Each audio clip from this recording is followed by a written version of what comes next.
Quiconque s'humiliera comme ce petit enfant, il sera parmi les plus grands dans le royaume des cieux.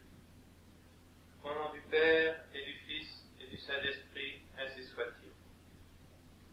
Nous fêtons donc aujourd'hui la solennité de Sainte Thérèse de l'Enfant Jésus. Et on peut se demander pourquoi cette petite carmélite morte, ou plutôt trépassée, à l'âge de 24 ans, qui a passé à peine 8 ans dans le Carmel,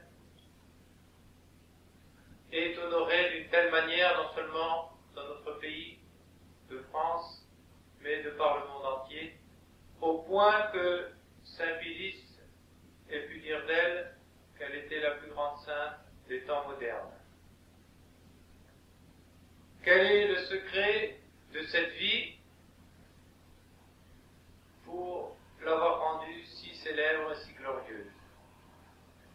Eh bien, si on analyse sa vie quant aux actes extérieurs, il n'y a là vraiment rien d'extraordinaire, rien que de très commun.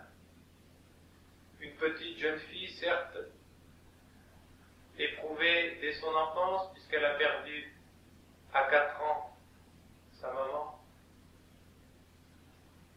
Une petite jeune fille qui pourra dire que depuis cet âge-là de 4 ans, elle n'a jamais rien refusé au bon Dieu. Et voilà déjà un premier élément de ce secret, de cette sainteté, à la fois toute simple et toute grande. Une petite jeune fille, certes fervente, puisque dès l'âge de 14-15 ans, elle pense au Carmel, et qu'elle fait des démarches auprès de l'évêque de Lisieux d'abord. Ensuite, comme cela ne suffit pas, elle demande à son père de l'amener jusqu'à Rome pour obtenir une dispense spéciale du pape lui-même afin d'entrer plus tôt au Carmel.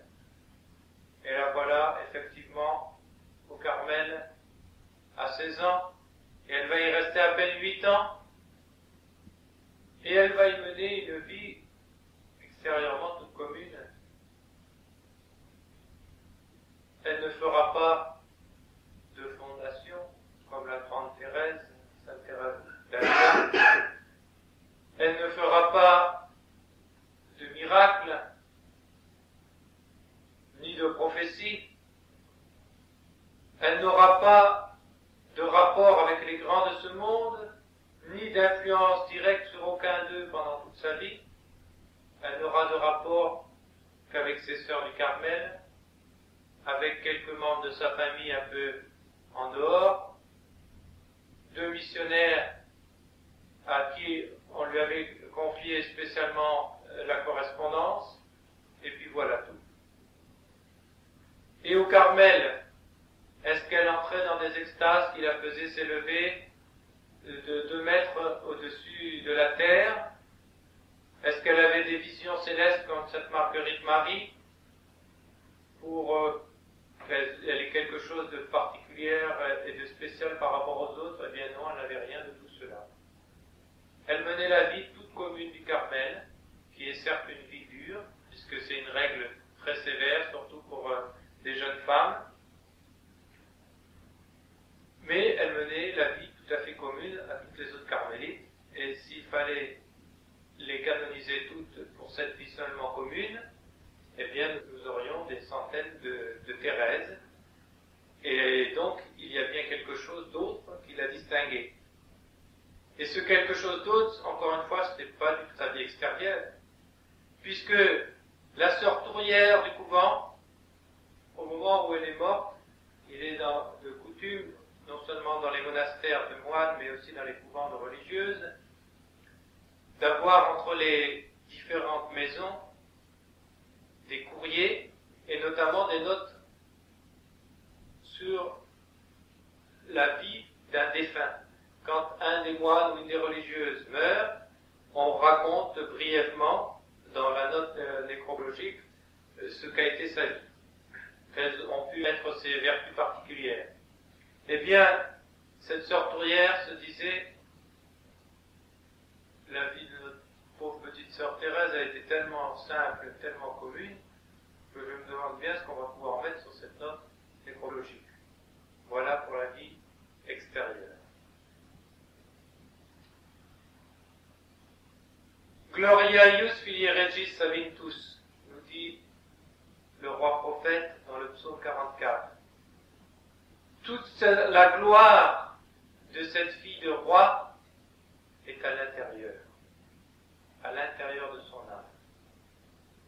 Et certes, dans la vie religieuse, des exceptions confirmant la règle, comme par exemple le très grand Saint Bernard, qui a une vie extérieure très active, comme encore Sainte Thérèse d'Avila, par ses fondations, puisque cette pauvre petite religieuse a fondé à elle toute seule de son vivant 22 couvents, sans moyens humains de le faire, avec la grâce de Dieu, et que bien d'autres se sont fondés sur son exemple et son élan après sa mort, mais quand elle écrit sa vie, Sainte Thérèse d'Avila elle-même, eh bien elle ne pense qu'à sa vie intérieure. Et si vous avez lu ou même seulement parcouru la vie de Sainte Thérèse d'Avila par elle-même, vous serez étonné de n'y voir parler que d'oraison.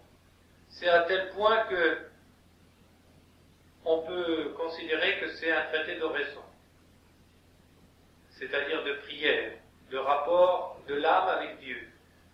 On lui a demandé de raconter sa vie, et bien voilà, elle a raconté sa vie intérieure. Pour elle, le reste compte tellement peu, Sainte Thérèse d'Avila, qu'elle ne pense même pas en parler. Et il faudra que ses sœurs insistent, ou que son entourage insiste, pour qu'on lui fasse parler aussi de sa vie extérieure, et elle le fera dans un autre livre qui s'appellera Les Fondations.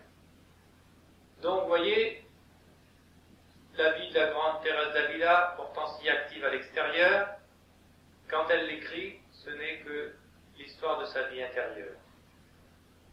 Eh bien, pour la petite Thérèse, tout est là également. Tout ce qui fait sa grandeur et tout ce qui fait sa particularité, tout ce qui fait sa gloire, c'est sa vie intérieure.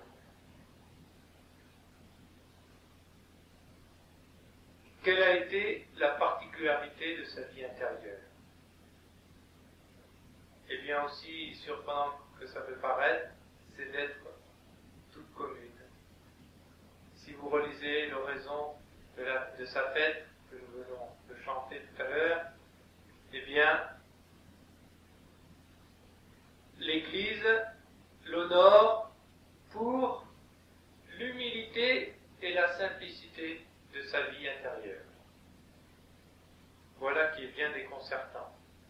Non seulement il n'y a rien d'extraordinaire dans sa vie extérieure, mais même dans sa vie intérieure, il semble que ce que l'on honore en elle le plus, c'est justement la vie commune, la vie toute simple et humble qu'elle a menée.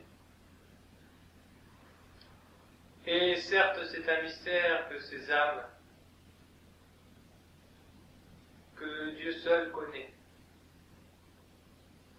C'est le secret du roi, ce qui se passe dans ces âmes, dans ces cœurs. Mais on en a une petite image en Sainte Thérèse qui nous fait mieux comprendre la vie intérieure de la très Sainte Vierge Marie. Car dites-moi ce qu'il y a d'extraordinaire dans la vie extérieure de la très Sainte Vierge Marie. Est-ce qu'elle a fait des miracles? Est-ce qu'elle a fait des prophéties? Est-ce qu'elle a eu des rapports avec les grands? Est-ce qu'elle a eu quelque influence directe sur les grands pendant sa vie? Non, si ce n'est sur son divin Fils, évidemment, qui est le grand par excellence. Elle a une vie extérieurement toute simple, notre Sainte Vierge Marie. Est-ce qu'elle a eu des extases, des visions. Cela n'est pas rapporté dans l'Évangile. Est-ce qu'elle a fait des miracles? Non, encore une fois. Elle a obtenu le miracle de Cana, le premier miracle de son divin Fils. Qu'est-ce qui fait donc la richesse de cette vie intérieure? Qu'est-ce qui fait que la très sainte Vierge Marie soit au-dessus de tous les saints et de tous les anges? Eh bien, c'est sa vie intérieure, et sa vie intérieure axée sur l'essentiel, c'est-à-dire l'union à lui. Ce qui compte dans la vie intérieure, ce sont moins les actes que nous pouvons faire que l'état de notre âme, l'état de notre cœur, les dispositions de notre cœur, la nature de nos intentions, ou plus exactement de notre intention habituelle. Eh bien, tout à l'heure, il était rappelé que Thérèse, dès l'âge de 4 ans, à la vue du corps inanimé de sa mère, a décidé de ne plus rien refuser au bon Dieu, et 20 ans après, elle pouvait dire qu'elle n'avait jamais, depuis cet âge-là, rien refusé à Dieu. Voilà déjà un secret extraordinaire de cette vie intérieure, ne jamais rien refuser à Dieu. Non seulement ne rien faire qui lui déplaît, mais dès qu'on sent que Dieu nous demande quelque chose, particulièrement tel ou tel sacrifice, y répondre tout de suite, généreusement, continuellement. Pour cela, il faut aussi être en rapport intime avec Dieu, il faut l'avoir présent à sa pensée, à son cœur, il faut chercher à ce que tout notre être ne pense qu'à lui, ne parle que de lui ou pour lui, et que tous nos actes soient dirigés, soient faits pour lui, en lui, par lui. Voilà quelle était Sainte Thérèse, et voilà quelle était à un degré bien plus grand la très sainte Vierge Marie. Toute simple. Sainte Thérèse, on ne dit pas non plus d'elle qu'elle ait fait des pénitences et des mortifications extraordinaires. La règle du Carmel est déjà en elle-même une sévère mortification. Car s'il fallait que nous appliquions à notre vie de tous les jours les règles de pénitence de la vie du Carmel, nous trouverions déjà que c'est une vie continuelle de pénitence. Mais on ne lit pas d'elle qu'elle se soit flagellée jusqu'au sang, qu'elle ait porté des épines autour de ses bras, ou des cilices, ou je ne sais quel instrument de pénitence, comme beaucoup d'autres saints l'ont fait. Il n'y a rien de tout cela en elle. Par contre, on se rend compte que toutes les petites occasions de mortification de sa volonté, de renoncement à sa volonté propre, elle les prenait. Tout ce qui pouvait impliquer pour elle un effort particulier, un renoncement à elle-même, elle le choisissait. Elle raconte avec toute la simplicité de son âme dans les manuscrits autobiographiques que ses supérieurs lui ont demandé d'écrire. Elle donne un ou deux exemples, parce qu'elle en a certainement fait 1000 autres, mais elle a voulu donner une idée un petit peu. Notamment, une sœur pour qui elle avait une antipathie naturelle, eh bien, elle s'est appliquée à l'honorer d'une telle manière qu'un jour, cette sœur lui a dit « Mais ma sœur Thérèse, qu'est-ce que je vous ai donc fait pour que vous m'aimiez, vous me manifestiez plus d'affection que toutes les autres religieuses ?» Et Sainte Thérèse, ce jour-là, a été consolée énormément, car elle avait réussi ce qu'elle s'était donné de faire, c'est-à-dire à se vaincre soi-même. Une autre fois, c'était une sœur qui, à la lessive, ne faisait pas attention et arrosait tout ce qui était autour d'elle. Eh bien, elle qui n'aimait pas du tout recevoir ces jets d'eau, eh bien, elle se mettait exprès à côté pour offrir à notre Seigneur. Et également, de façon à ce que ça soit sur elle, que ça tombe pas sur une autre. Elle raconte aussi comment elle essayait de jouer au petit ange gardien. Voilà une sœur qui avait accroché son manteau de cœur, et puis il était tombé derrière elle, sans rien dire, elle le ramassait. Ou elle a rangé telle ou telle chose, sans rien dire. Quand elle était dans les cloîtres du Carmel, on la voyait des fois, au moment de sa dernière maladie aussi, marcher très péniblement. Et on se demandait pourquoi elle faisait tant d'efforts. Eh bien, elle a avoué qu'elle marchait pour obtenir la grâce de force et de courage à des missionnaires qui étaient au loin et qui avaient besoin de force pour marcher, pour prêcher l'Évangile.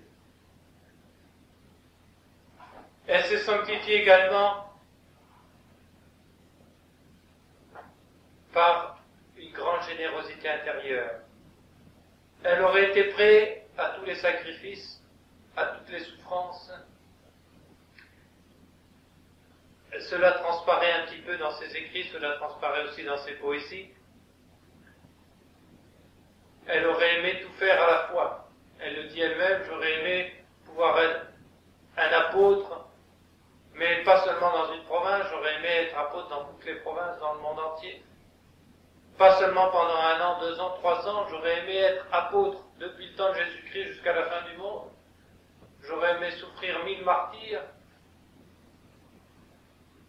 Et elle dit aussi, ce qui peut nous consoler, quand je pense aux tourments des chrétiens qui vivront au temps de l'Antéchrist, à leur privation de tout secours de la religion, comme j'aimerais bien être à leur place. Vous voyez ce désir des croix, des crucifixions. Voilà, toute Thérèse. Et c'est par ces actes de simplicité et de vie intense intérieure, eh bien, qu'elle s'est sanctifiée. Elle a surtout cherché à avoir un état intérieur très uni à Dieu et à s'appliquer, selon ce que nous dit l'évangile du 17e dimanche après la Pentecôte, à accomplir le plus grand des commandements, à savoir, tu aimeras le Seigneur ton Dieu de tout ton cœur, de toute ton âme et de tout ton esprit et ton prochain comme toi-même. Elle a cherché à faire taire en elle toutes les affections de la nature, ou plus exactement, à les soumettre à l'affection envers Dieu. Non pas à renoncer aux affections de la nature, mais à les transformer. Elle était au Carmel, elle avait 3 de ses sœurs auprès d'elle. Eh bien, souvent, alors qu'elle avait une affectivité, je dirais, intense, beaucoup plus grande que le commun des autres, et surtout envers les gens de sa famille, ça se ressent dans toute sa vie, dans tout ce qu'elle a écrit, dans tout ce qu'elle a vécu. Eh bien, il lui arrivait de fuir la présence de ses sœurs pour s'en priver. Il lui arrivait de faire comme si elles n'étaient pas là, de les traiter comme d'autres sœurs, comme si elles étaient ses sœurs simplement en tant que religieuses. Et continuellement, elle vivait surnaturellement, c'est-à-dire en pensant à la présence de Dieu, à la présence de la Vierge Marie, et déjà elle vivait au ciel. Comme le dit saint Paul, elle avait déjà sa conversation et toute sa vie dans les cieux. Eh bien, puisque sainte Thérèse nous aide un petit peu mieux, par un exemple presque contemporain, à connaître davantage la très sainte Vierge Marie, cette vie de simplicité, implorons l'un et l'autre, sainte Thérèse et la très sainte Vierge Marie, de nous apprendre cette simplicité de cœur, de nous apprendre à rechercher, à aimer nous aussi Dieu plus que tout, à aimer le prochain pour l'amour de Dieu, à purifier nos intentions, à ne pas trop nous inquiéter, je dirais, de tel ou tel acte que nous faisons, mais surtout à chercher l'état habituel de notre âme. Ne pas chercher tellement à réparer tel ou tel acte mauvais que nous avons fait, et il faut le faire bien sûr, mais de chercher la racine de ces actes mauvais, parce que souvent on fait un péché et on pense à réparer l'acte mauvais qu'on a fait, mais on ne pense pas à guérir la racine du mal.